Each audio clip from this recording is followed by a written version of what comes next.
والصلاة والسلام على من لا نبي بعده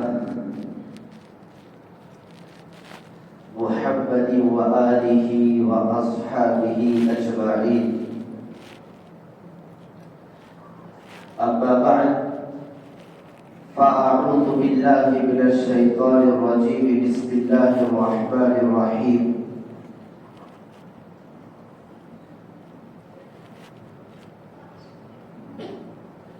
قال الله تبارك وتعالى في القرآن المجيد والفرقان الحميد: سبحان الذي أسرى بعبده ليلا من المسجد الحرام إلى المسجد الأقصى الذي باركنا حوله لنريه من آياتنا إنه هو السميع البصير. صدق الله العظيم. اللهم صل على سيدنا محمد في أول وأوسط وآخر كلامنا.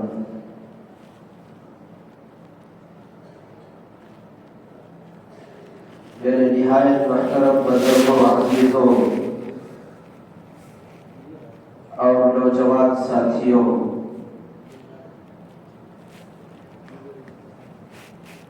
قرآن و حدیث کی روشنی میں جو بات اس جمعہ عرض کرتی ہے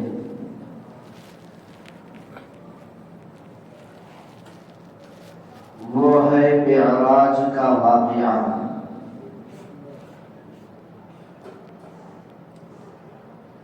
معراج کا واقعہ بیان کرنے سے پہلے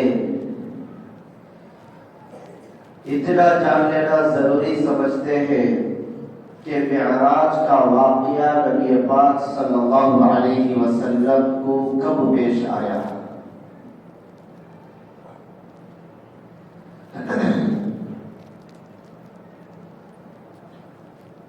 تو اس میں علماء سیر کے، علماء مفسرین کے بہت ساری اختلافات ہیں۔ بعضوں نے کہا ربیع الاول میں معراج کا واقعہ پیش آیا، بعضوں نے کہا رمضان المبارک میں پیش آیا، بعضوں نے کہا شعبان میں پیش آیا۔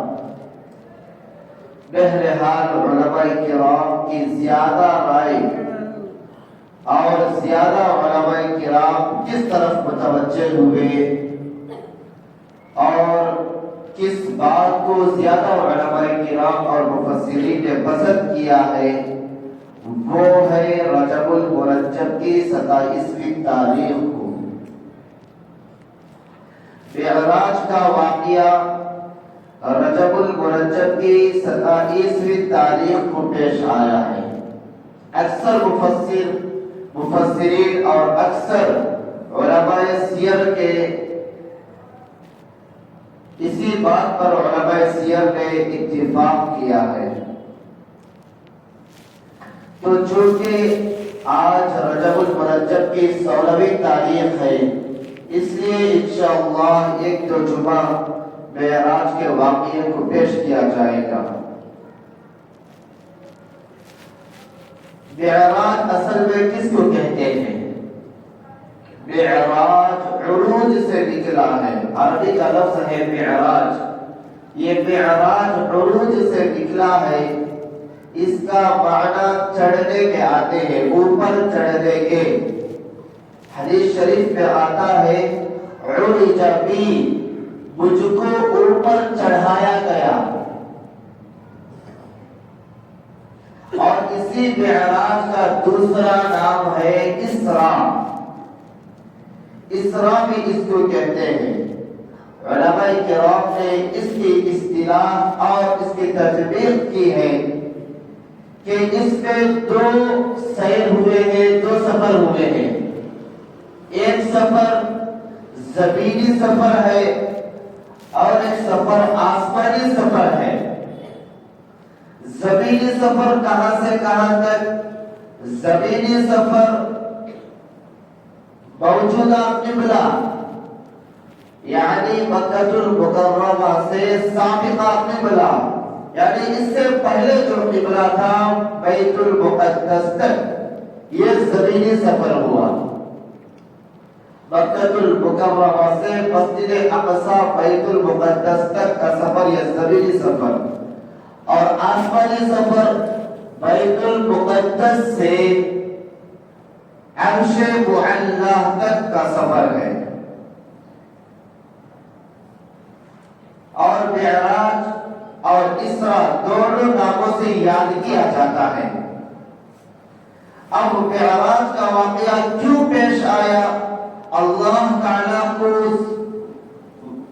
معراج کرانے کی ضرورت کیوں آئی، تو اس میں خود اللہ تبارک و تعالیٰ فرماتے ہیں سبحان الذی اسری بعبده لیلا من المسجد الحرام الى المسجد الاقصى الذي باركنا حوله لنريه من آیاتنا، کہ ہم نے نبی پاک صلی اللہ علیہ وسلم کو معراج اس لیے کرایا کہ مسجد حرام سے مسجد اقصی تک کیوں کرایا، لنريه من آیاتنا، تاکہ ہم اپنے نشانیات، علامتیں اور بعض عجیب چیزوں کو اللہ کے جو نبی پاک صلی اللہ علیہ وسلم ہے ان کو دکھائے۔ اللہ تعالیٰ اپنے عجیب چیزیں، اپنے نشانیات کو دکھلانے کے لیے نبی پاک صلی اللہ علیہ وسلم کو معراج کرائے۔ اور معراج کا واقعہ کچھ یوں شروع ہوتا ہے کہ اللہ کے نبی صلی اللہ علیہ وسلم حضرت، یہ واقعہ شروع ہونے سے پہلے ایک دو باتیں ذہن میں رکھ لیجئے۔ بعض لوگ کہتے ہیں کہ نبی پاک صلی اللہ علیہ وسلم کو جو معراج ہوئی ہے یہ منامی معراج تھی، یعنی خواب میں نبی پاک صلی اللہ علیہ وسلم سو رہے تھے، سونے کی حالت میں مسجد حرام سے مسجد اقصی تک، مسجد اقصی سے عرش معلی تک، سدرۃ المنتہا کے اوپر تک نبی پاک صلی اللہ علیہ وسلم کو جو سفر کرایا گیا یہ خوابی تھا، منامی تھا۔ بعض لوگ یہ کہہ کر حقیقی سفر کا انکار کر دیتے ہیں، لیکن ہم اہل سنت والجماعت کا اور علماء دیوبند کا یہ عقیدہ ہے کہ نبی پاک صلی اللہ علیہ وسلم کا جو سفر ہوا وہ جسمانی ہوا، بحالت بیداری ہوا، یعنی منامی نہیں ہوا، بلکہ نبی پاک صلی اللہ علیہ وسلم جاگ رہے تھے۔ جاگنے کی حالت میں آپ کو مسجد حرام سے بیت المقدس تک لے کر گئے اور وہاں سے عرش معلی تک لے کر گئے۔ یہ ہم اہل سنت والجماعت علماء دیوبند کا عقیدہ ہے۔ اگر کوئی یہ نہیں مانتا کہ ہم جسمانی نہیں مانتے، خواب کی حالت میں مانتے ہیں، بیداری کی حالت میں نہیں مانتے ہیں، تو وہ گمراہ ہے، صاف حدیث کا بھی انکار کر رہا ہے اور صاف قرآن کریم کا بھی انکار کر رہا ہے۔ اس لیے ہم بحالت بیداری ہوا ہے اور جسمانی ہوا ہے، اور رات کے کچھ حصے میں ہوا ہے۔ قرآن کریم میں اللہ تعالیٰ فرماتے ہیں لیلن، کہ پوری رات میں بھی نہیں، صرف رات کے کچھ حصے میں ہوا ہے۔ اللہ تعالیٰ کے لیے کچھ وعید نہیں ہے کہ اللہ تعالیٰ اپنے انتظامات سے اپنے بندے کو رات کے کچھ حصے میں مسجد حرام سے اپنے پاس بلائے اور پھر واپس مسجد حرام کو بھیج دے۔ اللہ تعالیٰ کے لیے کچھ بھی مشکل نہیں ہے، یہ ہمارے لیے مشکل ہے، آپ کے لیے مشکل ہے، لیکن اللہ تعالیٰ کو کوئی مشکل نہیں ہے۔ اس لیے یہ توحیدی بات تھی، اس کو ذہن میں رکھ لیجئے۔ بعض لوگ اس کا انکار کرتے ہیں، اس لیے میں اس بات کو بھی صاف کر دیا ہوں۔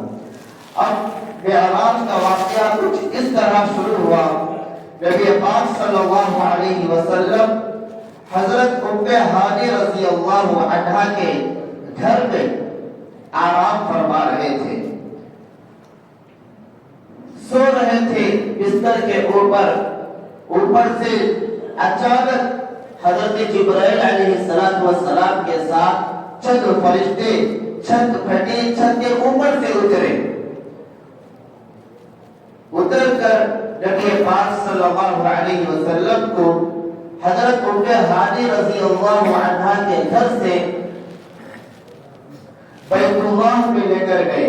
وہاں پر حدید کے پاس لٹانے کے بعد حضرت جبرائیل علیہ السلام اوپر سے آسمان سے جنت سے ایک تشت لائے تھے، ایک تشتری لائے تھے. اس پہ ایمان اور حکمت بھری ہوئی تھی. نبی پاک صلی اللہ علیہ وسلم کو کعبے کے اندر حدید پہ لٹا کر آپ کا سینہ مبارک کو چاک کیا، یعنی جو آپ کا دل تھا سینے کو چاک کر کے اس دل کو باہر نکالا اور آب زمزم کے پانی سے دھویا اور حکمت اور ایمان آپ صلی اللہ علیہ وسلم کے دل میں بھر دیا. پھر آپ کا دل وہی پر رکھ دیا جیسا پہلے تھا. اس کے بعد آپ کے سینے مبارک کو برابر کر دیا، ایسا کر دیا کہ جیسے کچھ ہوا ہی نہیں ہے. اسی کو عربی میں شق صدر کہتے ہیں، یعنی سینے کو چاک کرنا. یہ نبی پاک صلی اللہ علیہ وسلم کو کئی مرتبہ ہوا ہے. یہ الگ مذکور ہے کہ آپ کو شق صدر کتنی مرتبہ ہوا، بچپنے میں ہوا، نبوت ملنے کے وقت ہوا، اس سے پہلے بھی ہوا. یہ کتنی مرتبہ ہوا یہ الگ بات ہے. یہاں سفر معراج کے وقت ایک مرتبہ شق صدر ہوا. حضرت جبرائیل علیہ السلام نے لٹا کر آپ صلی اللہ علیہ وسلم کے قلب اطہر کو باہر نکالا سینے سے اور اس سے آب زمزم سے دھویا، حکمت اور ایمان کو اس میں بھر دیا، پھر جیسا تھا ویسے لگا دیا. اب ایک سوال یہ پیدا ہوتا ہے کہ شق صدر کیوں کرایا گیا؟ شق صدر کرنے کی کیا وجہ تھی؟ تو علماء کرام نے لکھا ہے کہ اب آپ صلی اللہ علیہ وسلم کا جو سفر ہوا، اس سفر میں بہت عجیب چیزوں کو دیکھا اور اس میں بہت بڑی عجیب چیز یہ دیکھی جو انسان دیکھ نہیں سکتا اور انسان کے بس میں نہیں تھا. حضرت جبرائیل علیہ السلام کو اپنی اصلی حالت میں دیکھا نبی پاک صلی اللہ علیہ وسلم نے. اگر ہم اور آپ دیکھتے تھے تو ہماری جان نکل جاتی کہ حضرت جبرائیل علیہ السلام کا اصلی حالت میں. حضرت جبرائیل علیہ السلام جب بھی آپ صلی اللہ علیہ وسلم کے پاس وحی لے کر آتے تھے تو اپنی اصلی حالت میں نہیں آتے تھے. اپنی اصلی حالت کو چھوڑ کر دوسرے کی حالت میں آتے تھے اور آپ صلی اللہ علیہ وسلم کو معلوم ہو جایا کرتا تھا. بہرحال اس سفر میں آپ صلی اللہ علیہ وسلم نے حضرت جبرائیل علیہ السلام کو اصلی حالت میں دیکھا اور اس میں بہت ساری ایسی نشانیات اللہ تعالیٰ کی یاد دیکھی ہے کہ اس کو دیکھنا سب کے بس کی بات نہیں ہے. اس لیے آپ صلی اللہ علیہ وسلم کا کچھ شق صدر کرایا گیا، آپ کو وہ تمام چیزیں دکھلائیں، اس لیے شق صدر کرایا گیا. اس کے بعد نبی پاک صلی اللہ علیہ وسلم دیکھیے حضرت ام ہانی رضی اللہ عنہا کے گھر سے مسجد اقصی تک جو زمینی سفر تھا، اس سفر میں 5 جگہ نبی پاک صلی اللہ علیہ وسلم کو حضرت جبرائیل علیہ السلام نے رکایا. پہلی جگہ یہ بیت اللہ کے اندر تھا جو شق صدر کرایا گیا، پہلی جگہ وہاں پر نبی پاک صلی اللہ علیہ وسلم کو رکایا. دوسری جگہ اب آپ صلی اللہ علیہ وسلم کو کس پر رکھ کر سوار کرایا گیا تو عربی میں اس کو براق کہتے ہیں، جو خچر سے کچھ چھوٹا اور گدھے سے کچھ بڑا اور سفید رنگ کا تھا. اس پر آپ صلی اللہ علیہ وسلم کو سوار کرایا گیا اور اتنی تیزی کے ساتھ وہ بھاگتا تھا کہ پہلا قدم تا حد بصر، جہاں تک ہماری نظر جاتی تھی اس جانور کی نظر جنت سے لایا گیا تھا. بہشتی جانور کہتے ہیں اس کو، جنت سے لایا گیا تھا براق. کہ تا حد بصر جہاں تک ہماری نظر پڑتی ہے اس کا پہلا قدم وہاں پڑتا ہے، تو اس پر رکھ کر سوار کرایا گیا۔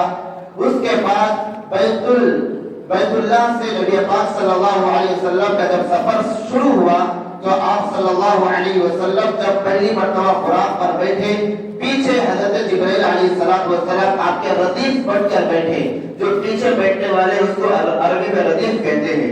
خود حضرت جبرائیل علیہ السلام اس کے پیچھے بیٹھے۔ براق پر بیٹھنے کے بعد کچھ ہلچل حرکت کرنے لگا براق، تو حضرت جبرائیل علیہ السلام نے براق سے کہا کہ ٹہر جا، کہ آپ تیرے اوپر آج جو آدمی بیٹھا ہے اس سے پہلے اتنا معزز آدمی اور اتنا شرافت والا آدمی اور اتنا بڑا آدمی آج سے پہلے کبھی بھی تیرے اوپر نہیں بیٹھا۔ اس کے بعد وہ براق ٹہر گیا، اپنے قابو میں آ گیا۔ اس کے بعد سفر شروع ہوا۔ دوسرا وقفہ جب حضرت جبرائیل علیہ السلام نے نبی پاک صلی اللہ علیہ وسلم کو رکایا تو وہاں پر یثرب پہ رکایا۔ یثرب کسے کہتے ہیں؟ مدینہ المنورہ کا پرانا نام یثرب ہے۔ آج بھی قرآن کریم میں مدینہ منورہ کا لفظ نہیں ہے۔ مدینہ منورہ کا پرانا نام پہلا نام یثرب تھا۔ جب حضرت جبرائیل علیہ السلام اور آپ سفر کر رہے تھے تو ایک زمین ایسی دکھائی دی کہ وہاں پر کھجور کے درخت اور کھجور کے باغات بکثرت تھے، زیادہ تھے۔ تو آپ صلی اللہ علیہ وسلم کو حضرت جبرائیل علیہ السلام نے وہاں اترنے کا حکم دیا، اور اترنے کے بعد وہاں 2 رکعت نماز پڑھی۔ اس کے بعد 2 رکعت نفل نماز پڑھی۔ نفل نماز پڑھنے کے بعد پھر سفر شروع ہوا۔ اس کے بعد حضرت جبرائیل علیہ السلام نے نبی پاک صلی اللہ علیہ وسلم سے پوچھا کہ ابھی جس جگہ اتر کر آپ نماز پڑھے وہ جگہ آپ کو معلوم ہے؟ تو نبی پاک صلی اللہ علیہ وسلم نے فرمایا کہ مجھے معلوم نہیں ہے۔ تو حضرت جبرائیل علیہ السلام نے فرمایا کہ یہ یثرب ہے، یعنی مدینہ المنورہ ہے۔ آپ کو مکہ المکرمہ سے ہجرت کر کے یہیں پر آنا ہے، یہ آپ کی ہجرت کرنے کی جگہ ہے۔ حضرت جبرائیل علیہ السلام نے آپ کو بتایا۔ اس کے بعد پھر سفر شروع ہوا۔ سفر شروع ہونے کے بعد تیسری جگہ کا جو وقفہ تھا وہ تھا بدیت۔ وہاں پر آپ صلی اللہ علیہ وسلم بدیت سے پہلے وادی سینا شجرہ بوسا کے پاس حضرت جبرائیل علیہ السلام نے رکا کر پھر وہیں پر 2 رکعت نفل نماز ادا کی۔ اس کے بعد حضرت جبرائیل علیہ السلام نے پوچھا کہ آپ نے جس درخت کے قریب میں نماز پڑھی ہے وہ جگہ آپ کو معلوم ہے؟ تو نبی پاک صلی اللہ علیہ وسلم نے کہا کہ مجھے معلوم نہیں ہے۔ تو پھر حضرت جبرائیل علیہ السلام نے کہا کہ یہ وہ جگہ ہے جہاں پر اللہ تبارک و تعالیٰ نے حضرت موسیٰ علیہ السلام سے بات کیا تھا، یعنی شجرہ بوسا وادی سینا کے پاس۔ اس جگہ پر آپ صلی اللہ علیہ وسلم کو ٹکا کر 2 رکعت نماز ادا کی۔ یہ تیسری جگہ تھی۔ چوتھی جگہ آپ چلنے کے بعد بدیت ایک بستی آئی، وہاں پر ٹکا کر نبی پاک صلی اللہ علیہ وسلم نے وہیں پر بھی 2 رکعت نفل نماز ادا کی۔ اس کے بعد حسب معقول حضرت جبرائیل علیہ السلام نے پوچھا کہ یہ جگہ آپ کو معلوم ہے؟ نبی پاک صلی اللہ علیہ وسلم نے کہا کہ مجھے معلوم نہیں ہے۔ اس کے بعد نبی پاک صلی اللہ علیہ وسلم نے کہا کہ یہ حضرت شعیب علیہ السلام کی بستی بدیت ہے، آپ کا مسکن تھا، یہیں پر حضرت شعیب علیہ السلام تھے۔ اس کے بعد آپ کا 5واں وقفہ، 5ویں جگہ جو ٹھہرے وہ بیت المقدس ہے۔ بیت المقدس ہے، مسجد اقصی کے پاس پہنچے۔ وہاں پہنچنے کے بعد نبی پاک صلی اللہ علیہ وسلم، حدیث میں 2 طرح کی باتیں آتی ہیں کہ براق سے اترنے کے بعد جہاں دیگر انبیاء علیہ السلام کے سواریاں باندھتے تھے وہیں پر آپ نے بھی براق کو باندھا۔ دوسری روایت آتی ہے کہ وہاں پر ایک پتھر تھا، اس پتھر میں حضرت جبرائیل علیہ السلام نے اپنی انگلی سے سوراخ کیا، سوراخ کرنے کے بعد وہاں پر باندھ دیا جانور کو۔ اب یہ سوال پیدا ہوتا ہے کہ اب ہم وہاں پر جا کر دیکھتے ہیں تو وہ پتھر نظر نہیں آتا اور سوراخ نظر نہیں آتا۔ تو مفسرین نے لکھا ہے کہ زمانہ جیسے گزرتا گیا وہ سوراخ بھی بند ہو گیا اور وہ پتھر بھی بند ہو گیا، چلا گیا۔ تو میرے بھائیو یہ زمینی سفر تھا، اور اس سفر میں اور دو تین باتیں رہ گئی ہیں کہ جب آپ صلی اللہ علیہ وسلم سفر کر رہے تھے تو آپ کا گزر یہ بڑھیا کے پاس سے ہوا جو آپ کو بلا رہی تھی۔ حضرت جبرائیل علیہ السلام نے کہا کہ اس بڑھیا کی طرف مت دیکھیے، آپ سیدھا چلتے رہیے۔ اس کے بعد پھر کچھ دیر آگے بڑھے، آگے بڑھنے کے بعد ایک بوڑھے آدمی کے پاس سے گزر ہوا۔ اس کے بعد اس نے بھی آپ کو بلایا، بلانے کے بعد نبی پاک صلی اللہ علیہ وسلم کو حضرت جبرائیل علیہ السلام نے کہا کہ اس کی طرف توجہ لا دیجیے، آپ آگے بڑھیے۔ اس کے بعد آپ صلی اللہ علیہ وسلم کا گزر ایک